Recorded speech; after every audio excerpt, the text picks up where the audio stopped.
রাজ্যপাল সিভি আনন্দ বোসের এখন মনে হচ্ছে একটু টাইম হবে, অবসর আছেন। কখটা বাংলা ভাষাটা স্বরবর্ণ ব্যঞ্জনবর্ণ ইত্যাদি একটু ভালো করে এখন শেখার সুযোগটা পাবেন। সিএম চেয়ারটার যে মর্যাদা, সেই মর্যাদা উনি রাখতে পারেননি। সুতরাং উনি থাকুন, রাস্তায় থাকুন, ধর্নায় থাকুন, এবং আগামী দিনে ওনাকে বিরোধী দলনেত্রী হিসেবেই দেখতে চাই আমরা। ঘটি উল্টে যাচ্ছে, সুতরাং ঘটি উল্টে যাওয়ার সময় যত ধরনের কুমন্তব্য থাকে, লুজ কমেন্ট থাকে, এবং আমরা বলি না যে যখন সাগরে ভেসে যাচ্ছে আমাদের দেহটা, একটা খড়কুটোকে বেঁচে ধরার যে ইচ্ছেটা, একটা অদম্য ইচ্ছে, তো সেটা এই মুহূর্তে মাননীয় মুখ্যমন্ত্রী মমতা বন্দ্যোপাধ্যায়ের মধ্যে দেখা যাচ্ছে। 5 স্টার হোক বা 7 স্টার হোক বা 4 স্টার হোক বা 2 স্টার হোক, সেটা মানুষ বুঝে নেবে, মাননীয়ার না বুঝলেও চলবে। এবং মাননীয়ার মন্ত্রীরা ওই কালকে একটা পাড়ার হনু নেতা পরশুদিন গিয়ে ওই বড় গাড়ি চড়ে গলায় সোনার চেন লাগিয়ে যখন হনুগুড়ি করে, মাস্তানি করে, তখন সেটা ওনার চোখে পড়ে না।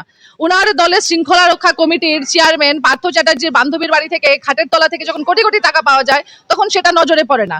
হ্যাঁ, বিজেপি কিছু করতে গেলে বিজেপি সফট টার্গেট রাজ্যের বুকে, তাই না? তো বিজেপি কিছু করতে গেলে তখন সেটাকে কটাক্ষ করতে হবে। কটাক্ষ করে কোনো লাভ নেই, আবারও বলছি কোনো লাভ নেই। আবারও বলছি, মানুষ এবার ডিসিশন নিয়ে নিয়েছে যে বিজেপি আসতে চলেছে 2026-এ। যেই কথাটা বারবার বলে আমি কংগ্রেস দলটা ছেড়েছি, এই কথাটা আজকে প্রমাণিত হচ্ছে যে কংগ্রেস, বর্তমান কংগ্রেস, সিপিআইএম, বামপন্থীরা এবং তৃণমূল দল, অ্যাকচুয়ালি এটা একটা মক ফাইট চলছে।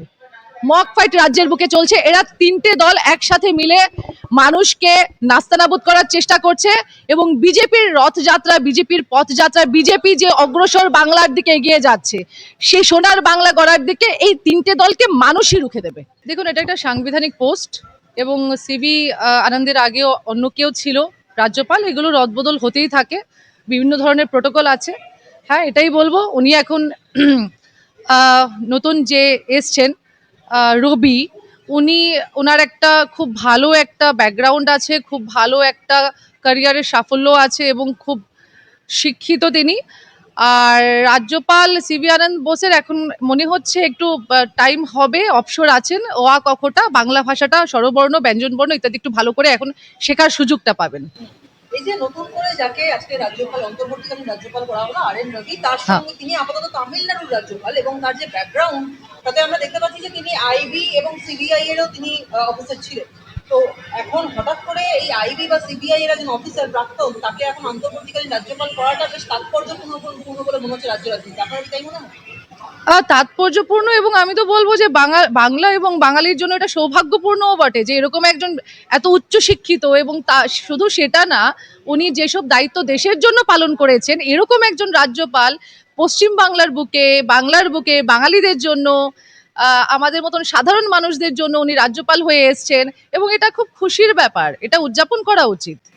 এই যে রাষ্ট্রপতি শাসন হতে পারে, এটা আজ করেই কি আজকে আর এন রবিকে আনা হলো বলে মনে করছে? না, সেটা তো আমি কি করে বলবো বলুন? রাষ্ট্রপতি শাসন হবে কি হবে না, তৃণমূলের কি আচরণ থাকবে, সেটার উপর ডিপেন্ড করে কিরকম কি ডিসিশন নেওয়া হবে, সেটা সম্পূর্ণই উচ্চ নেতৃত্ব যারা আছেন সেটা ঠিক করবেন। এখানে আমার কিছু বলার নেই।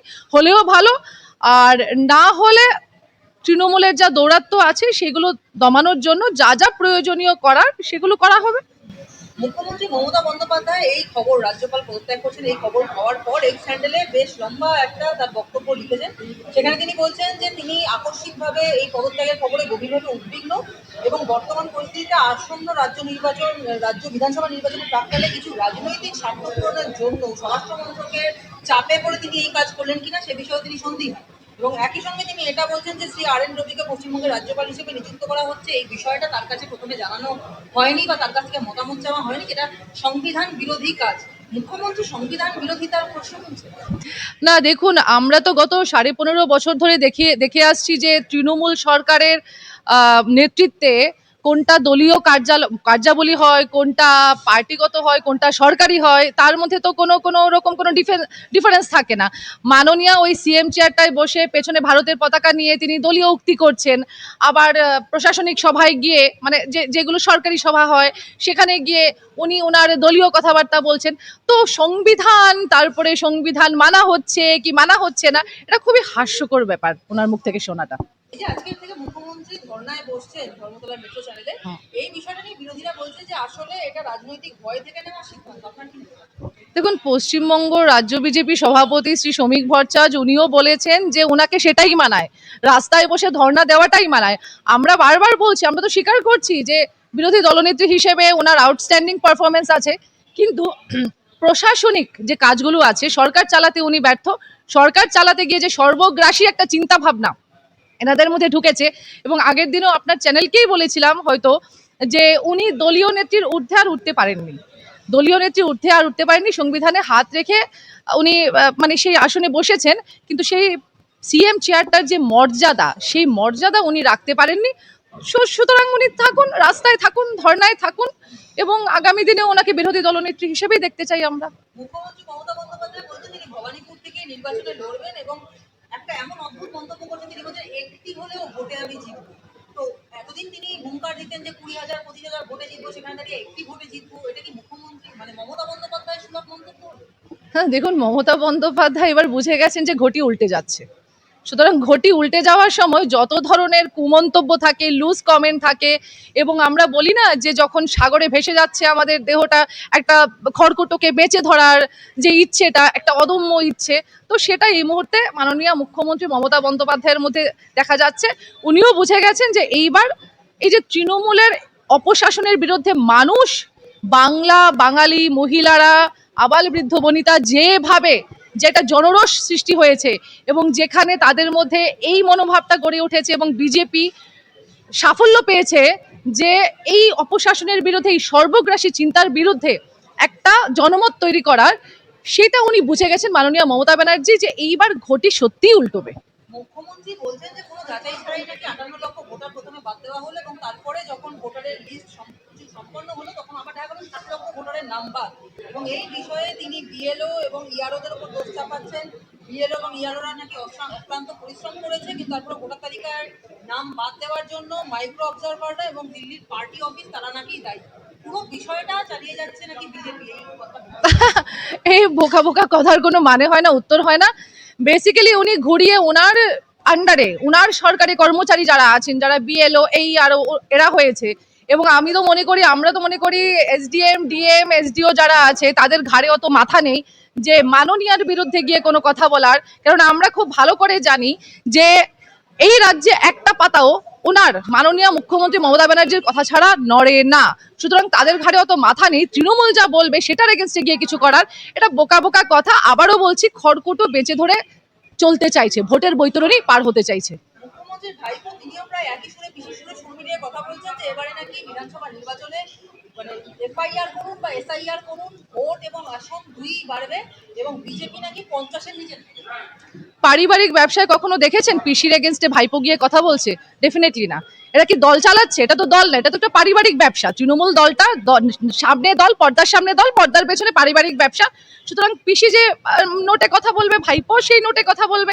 যদি কথা না বলে তাহলে ভাইপোর যা যা কাণ্ডগুলো করেছে, কয়লা, বালি, গরু ইত্যাদি ইত্যাদি যা করেছে, বখরার লড়াই যেভাবে যেভাবে তৃণমূলকে পয়েন্ট ব্ল্যাঙ্ক রেঞ্জে খুন করছে, যে গোষ্ঠী কোন্দল চলছে ক্যামাক স্ট্রিট এবং কালীঘাটের মধ্যে, এগুলো সব সামনে চলে আসবে, সামনে ভোট। সুতরাং একটা ইমেজ ক্রিয়েট করতে হবে সেই জন্য। আচ্ছা, বিজেপির পরিবর্তন যাত্রায় কটাক্ষ করে মমতা বন্দ্যোপাধ্যায় বলছেন যে বিজেপি 5 স্টার গাড়িতে চড়ে রথযাত্রা বের করেছে। রাজনৈতিকভাবে এই রথযাত্রাই হবে বিজেপির শেষ যাত্রা। নেই বা 5 স্টার হোক বা 7 স্টার হোক বা 4 স্টার হোক বা 2 স্টার হোক, সেটা মানুষ বুঝে নেবে। মাননীয়ার না বুঝলেও চলবে। এবং মাননীয়ার মন্ত্রীরা, ওই কালকে একটা পাড়ার হনু নেতা পরশুদিন গিয়ে ওই বড় গাড়ি চড়ে গলায় সোনার চেন লাগিয়ে যখন হনুগুড়ি করে, মাস্তানি করে, তখন সেটা ওনার চোখে পড়ে না। ওনার দলের শৃঙ্খলা রক্ষা কমিটির চেয়ারম্যান পার্থ চ্যাটার্জির বান্ধবীর বাড়ি থেকে, খাটের তলা থেকে যখন কোটি কোটি টাকা পাওয়া যায়, তখন সেটা নজরে পড়ে না। হ্যাঁ, বিজেপি কিছু করতে গেলে বিজেপি সফট টার্গেট রাজ্যের বুকে, তাই না? তো বিজেপি কিছু করতে গেলে তখন সেটাকে কটাক্ষ করতে হবে। কটাক্ষ করে কোনো লাভ নেই। আবারও বলছি, কোনো লাভ নেই। আবারও বলছি, মানুষ এবার ডিসিশন নিয়ে নিয়েছে যে বিজেপি আসতে চলেছে 2026-এ। তৃণমূলের যে বিরুদ্ধে মানুষের ক্ষোভ সেটা কি বাস্তবে বাড়ছে? অনেকেই বলছে যে তৃণমূলের শক্তি নাকি পশ্চিমবঙ্গে কমছে। হ্যাঁ, ডেফিনেটলি ক্ষয় বৃদ্ধি যেটা হয়েছিল গত এতগুলো বছরে, সেটা এখন ক্ষয় হ্রাস হচ্ছে, সেটা হ্রাস হচ্ছে, ডেফিনেটলি হচ্ছে। এবং দেখুন, চারিদিকে যেভাবে একটা ধর্ষণের একটা পরিবেশ সৃষ্টি করা হয়েছে, কেউ আজকের দিনে সুরক্ষিত না। আবারও বলছি, তৃণমূলের হাতে সুরক্ষিত না।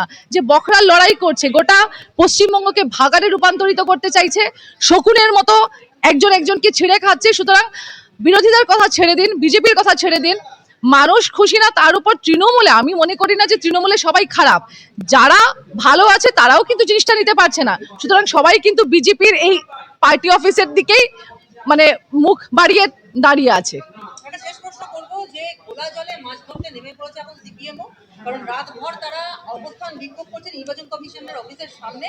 সেখানে তারা ধর্ণা দিচ্ছেন। সিপিএম এর রাজ্য সম্পাদক মোহাম্মদ সেলিম রয়েছেন, ক্যাপ্টেন মীনাক্ষী মুখোপাধ্যায়রা রয়েছেন, এবং একদিন কাটলেও সিইও দপ্তরের বাইরে ধর্ণা চালিয়ে যাচ্ছেন তারা। যতক্ষণ না মনে জগবলে দেখা পাচ্ছেন ততক্ষণ তারা এই জায়গা থেকে উঠবেন না, স্পষ্ট এই কথা জানাতে চাইছেন। খুব ভালো কথা। সেলিম সাহেবকে আমরা মানে জানাই, উইশ করছি, বেস্ট অফ লাক। কিন্তু একবার নবান্নের সামনে গিয়ে, কালীঘাটের সামনে গিয়ে একবার ধর্নাটার দিকে দেখিয়ে দিক না। একবার তপসিয়াতে তৃণমূলের অফিসের সামনে গিয়ে ধর্নাটা দিয়ে দেখিয়ে দিক না। ইন্ডিয়া অ্যালায়েন্স মানে পশ্চিমবঙ্গে আমি দেখাচ্ছি যে আমি কুস্তি করছি, কিন্তু দিল্লিতে গিয়ে দোস্তি করছি। যেই কথাটা বারবার বলে আমি কংগ্রেস দলটা ছেড়েছি, এই কথাটা আজকে প্রমাণিত হচ্ছে যে বর্তমান কংগ্রেস, সিপিআইএম, বামপন্থীরা এবং তৃণমূল দল, অ্যাকচুয়ালি এটা একটা মক ফাইট চলছে। মক ফাইট রাজ্যের বুকে চলছে। এরা তিনটে দল একসাথে মিলে মানুষকে নাস্তানাবুদ করার চেষ্টা করছে, এবং বিজেপির রথযাত্রা, বিজেপির পথযাত্রা, বিজেপি যে অগ্রসর বাংলার দিকে এগিয়ে যাচ্ছে, সেই সোনার বাংলা গড়ার দিকে এই তিনটে দলকে মানুষই রুখে দেবে।